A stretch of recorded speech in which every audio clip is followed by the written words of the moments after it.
Bonjour, bonjour, c'est Annabelle.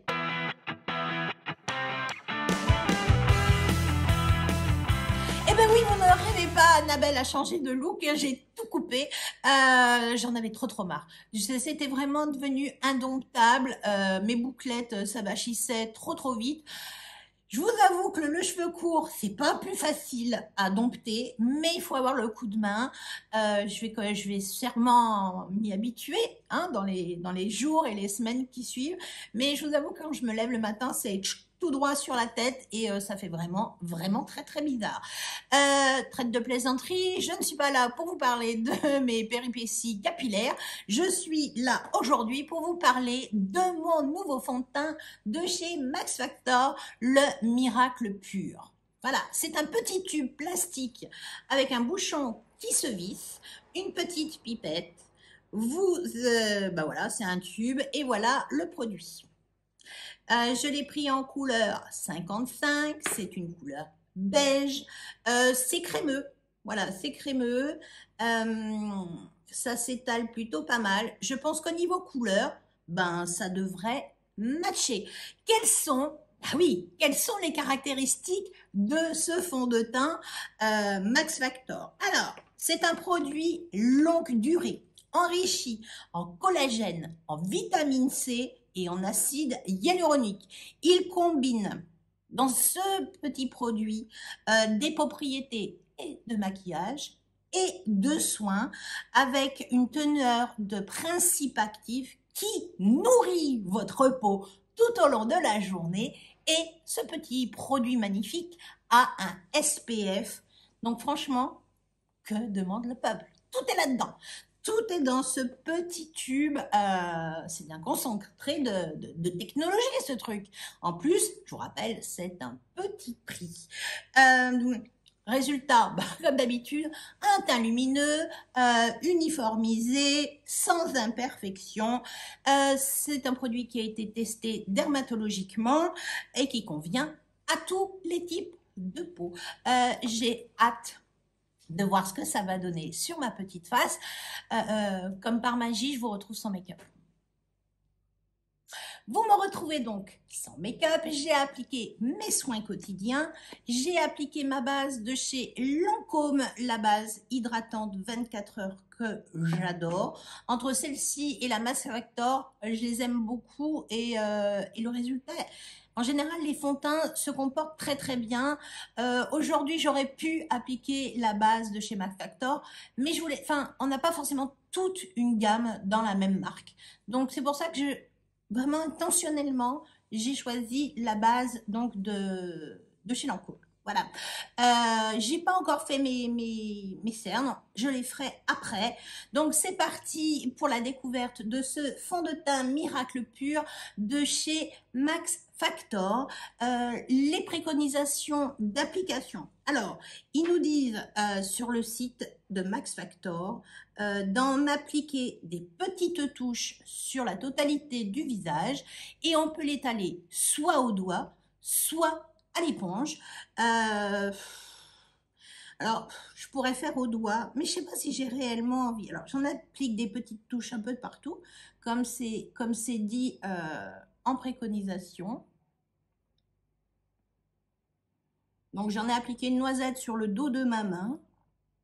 Je pense que au niveau couleur, ça va le faire.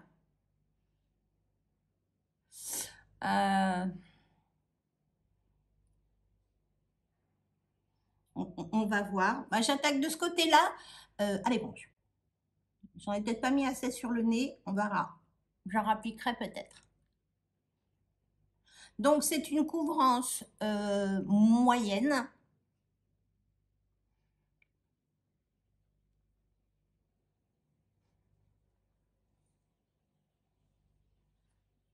J'en ai peut-être pas appliqué assez. Hein.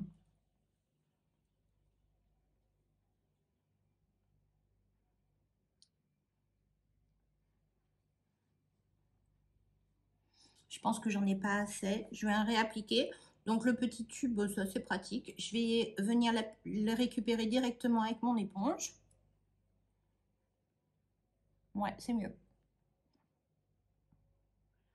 Au niveau odeur, ça va. Enfin, il n'y a pas d'odeur particulière, je trouve. Par contre, mon éponge commence à tacher un petit peu. Il va falloir que je pense à la renouveler. Alors, les petits cheveux, bien sûr.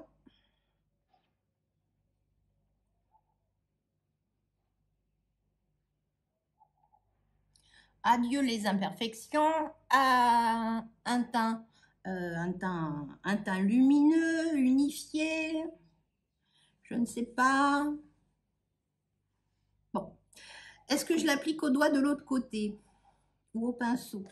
D'habitude, je le fais au pinceau. Donc, je vais le faire au pinceau et puis on verra. J'ai un magnifique bouton. J'ai un peu transpiré avec mes lunettes. Et exceptionnellement, j'ai un bouton juste là.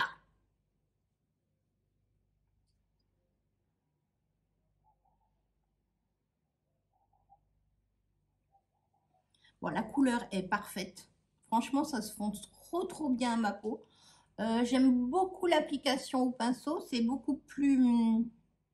Ben, on sent que la matière se fond mieux. Je vais en rajouter quand même un petit peu directement sur mon petit pinceau. Je vais en appliquer des peu. En fait, c'est plus pratique à utiliser comme ça. Ouais. Je crois que j'ai bien fait d'essayer au pinceau. Il y a un effet un peu lumineux. Il n'y a pas de sensation de frais, mais c'est assez agréable. Effectivement, vous avez l'impression d'apporter style une crème de soin. Alors, une crème de soin sur vos soins, c'est plutôt pas mal. Voilà le résultat après application. Là, je vais l'appliquer avec un tout petit peu sur ma... Hop. Mais vraiment, j'ai appliqué une toute petite... et je vais venir fondre ici parce que ma petite trace rouge, elle n'est pas atténuée assez. Ouais, c'est bien comme ça. Alors, ça sèche super vite. Effectivement, mon teint est unifié. Mon teint est lumineux. C'est un fond de teint qui va être, je dirais, satiné. C'est pas un gros glow, mais on voit que, voilà, votre peau est rebondie, votre peau paraît en bonne santé, elle est bien unifiée. J'aime beaucoup le côté pinceau que le côté éponge. Vous allez me dire que j'aurais pu essayer avec les mains. J'ai pas une troisième moitié de face. Et je l'essayerai voilà, dans les prochains jours à la main et je reviendrai vers vous pour vous dire. Euh, J'aime bien le résultat. C'est assez naturel. La couvrance, alors, moyenne, non. Je vous dirais une couvrance légère. D'un sens, j'en ai pas appliqué une grosse épaisseur, mais je trouve que c'est amplement suffisant. C'est joli, c'est joli. Au niveau des pores, je vous dirais que le côté pinceau, là, j'ai vraiment plus aucun pore apparent. De ce côté-là, alors, mais ça se joue, mais à 3 fois rien. Hein. C'est un tout petit peu moins lissé à ce niveau-là. Mais vraiment, enfin, voilà, faut voir s'il y a vraiment une différence. Il y en a une microscopique. Je vais maintenant faire mes cernes hors caméra avec mon Born This Way lumineux. Voilà, j'ai appliqué donc mon anti-cerne Born This Way, le nouveau Born This Way lumineux. Je le trouve vraiment très beau, très confortable sur mon dessous d'œil qui est tellement capricieux.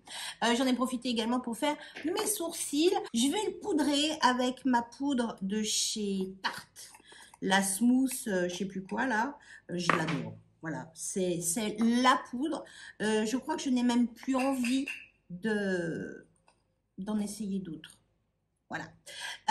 C'est parti, je vais principalement travailler ma zone T.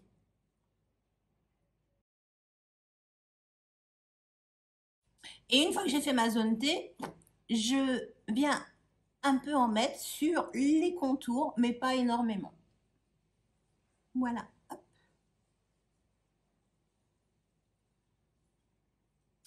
Résultat, après l'application de la poudre, est-ce que ça alourdit mes traits?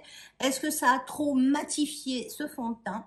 Alors je dirais, oui, on a perdu un peu de l'effet satiné, mais je reste, enfin, il y a une lumière qui ressort un petit peu. Pourtant, il n'y a pas du tout d'effet irisé dans ce fond de teint. C'est très joli. Alors à ce niveau-là, vraiment, les pores sont super bien floutés. Je trouve par contre que les petites rougeurs, voilà, j'ai un peu de mal à les masquer, mais le résultat est joli. Je finis mon make-up et je vous dis ce que j'en pense. Make-up terminé. J'ai fini mon make-up sur le fond de teint Miracle Pur de chez Max Factor. C'est un petit prix et franchement, je trouve que c'est plutôt une bonne surprise.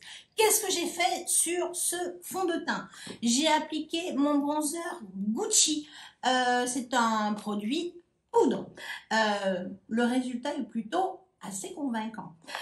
J'ai voulu redonner encore une chance à mon blush Tarte, le Exposed. Voilà, c'est un petit stick. Je voulais également essayer un produit crème sur ce fond de teint et je n'ai eu aucun problème. J'ai utilisé également, j'allais oublier, le rouge à lèvres de chez By Mario. Bien évidemment, tous les produits sont récapitulés en barre d'infos et j'ai utilisé un mascara de chez Kiko pour les yeux. J'ai utilisé la Movership 10 de chez Pat McGrath qui ne me quitte pas. Je crois qu'il n'y a pas un jour où je n'y trempe pas mes pinceaux. J'ai utilisé, alors toujours pareil, cette couleur-là en couleur de transition, cette couleur-là en coin externe et en ras de cils. J'ai fait un petit aplat sur le reste de ma paupière avec cette couleur dorée. Et ensuite, je suis venue récupérer ce doré paillette que j'ai appliqué juste en milieu de paupière, un tout petit peu tapoté sur mon marron foncé et cette petite couleur champagne en coin interne et le tour est joué. J'adore cette palette, je la surkiffe. Que vous dire de ce make-up après un bon moment d'application. C'est super joli, le rendu est vraiment très très beau, les fards sont très beaux dessus, ça s'est vraiment fondu sans aucun problème. Je n'ai pas d'effet de matière, mes pores sont vraiment floutés. Quand j'ai appliqué ce fond de teint, j'ai eu l'impression d'appliquer un soin. Je trouve que ma peau fait vraiment pulpée, en bonne santé, c'est ni trop mat, ni trop glow, c'est vraiment dans l'air du temps, un petit peu satiné mais pas trop. C'est très fin, c'est très joli, j'ai de grands espoirs. Je vous retrouve donc tout à l'heure pour le bilan fin de journée. Pour moi, ça sera longtemps après ce make-up là, pour vous c'est 3 secondes. À tout de suite. Je vous retrouve pour le bilan fin de journée. Ce matin, il était 9 h quand j'ai appliqué le fond de teint de chez Max Factor, le Miracle Pure Skin Improvising Foundation. Il était 9 h. Là, il est un peu plus de 19 h, 19h10, 19h15. Je n'ai fait aucune retouche, comme d'habitude. J'ai juste réappliqué un peu de rouge à lèvres de chez By Mario, que j'ai testé il y a très longtemps, que j'aime bien porter au demeurant. Voilà l'étendue des dégâts. J'ai eu chaud, j'ai porté mes lunettes, j'ai fait des essayages. Donc, j'ai passé pas mal de choses par la tête. J'ai eu très chaud. Et voilà le résultat au bout d'une journée avec ce fond de teint Miracle Pur de chez Max Factor. Alors, de ce côté-là, je l'ai appliqué à l'éponge. De ce côté-là, je l'ai appliqué au pinceau. Les fards se sont bien comportés et les fards ont bien tenu. Franchement, pas mal. J'ai toujours beaucoup de lumière. Le fond de teint a bien vécu toute la journée. C'était assez joli. C'était un très beau satiné. Là, je commence à briller. Mais c'est pas pouac. C'est pas pouac, mais de rendu comme ça, quand je me vois dans mon miroir juste en face, c'est pas très joli. C'est pas très joli. Là, j'ai des accumulations de matière juste derrière le milieu des lunettes. C'est pas très joli. Ma petite marque est relativement encore bien cachée. Le front, c'est joli, c'est pas, enfin voilà, c'est lumineux, mais c'est pas pouac. Les ailes du nez, alors, ça brillote un peu, mais c'est pas moche. J'ai plus du tout de matière par contre vers les petites rougeurs le long du nez. On les voit bien. La matière a complètement disparu. Sur le nez, ça va. Le menton, ça reste encore à peu près potable. Les pores, les pores sont toujours bien floutés, mais je trouve que le rendu fait pas aussi net que ce matin. Mais ça reste très convenable. Je suis pas super emballée quand je me regarde comme ça. Je trouve que mon teint il fait pas uniforme, mais ça dépend peut-être sous quelle langue je me regarde en fait. Si je baisse un peu la tête, j'ai un miroir qui est juste en dessous, c'est pas si mal. C'est pas si mal, mais quand je me regarde vraiment face à la caméra, je trouve que le rendu est moins uniforme, mais bon, mes brillants ont quand même été contrôlés. Ça commence à sortir, enfin voilà, je commence à quand même à avoir un peu de gras qui ressort. Mais bon, j'ai mis une base hydratante sous le fond de teint. Peut-être qu'avec la base de chez Max Factor, ça serait beaucoup mieux. C'est pas mal, c'est pas mal. C'est vraiment pas mal. Et je suis quand même assez bluffée de la tenue des fards sur le fond de teint. Parce que je sais que le blush de chez Tarte, il n'a pas une superbe tenue. Et là-dessus, eh ben, il apparaît quand même encore un petit peu à ce niveau-là. On l'aperçoit. C'est pas le truc le plus flagrant, mais on l'aperçoit quand même. Donc, une très belle tenue sur le fond de teint. C'est pas mal. C'est pas mal. Je suis bluffée. À chaud comme ça, je vous dirais, c'est pas un top, parce que je me sens pas impeccable, mais c'est pas un flop. Et vu le prix, je vais continuer à le malmener, voir ce qu'il a dans le ventre. Et je reviens à la fin du mois dans les tops et les flops pour vous dire vraiment à froid ce que j'en pense, si vraiment ça vaut le coup ou alors il vaut mieux passer son chemin. J'espère en tout cas que cette vidéo vous aura plu. Si c'est le cas, n'oubliez pas le petit pouce bleu en l'air. Ça fait plus que plaisir. Si ça n'est pas encore fait, n'attendez pas. Abonnez-vous, c'est une vidéo tous les vendredis dès 18 h. Activez la petite cloche pour être averti de toutes mes notifications, comme par exemple une vidéo surprise comme il y a eu précédemment. Voilà. Suivez-moi sur Instagram également, pourquoi pas. Le lien s'affiche juste ici, en bas de l'écran. J'ai tout dit, je n'ai rien oublié. Prenez soin de vous et je vous dis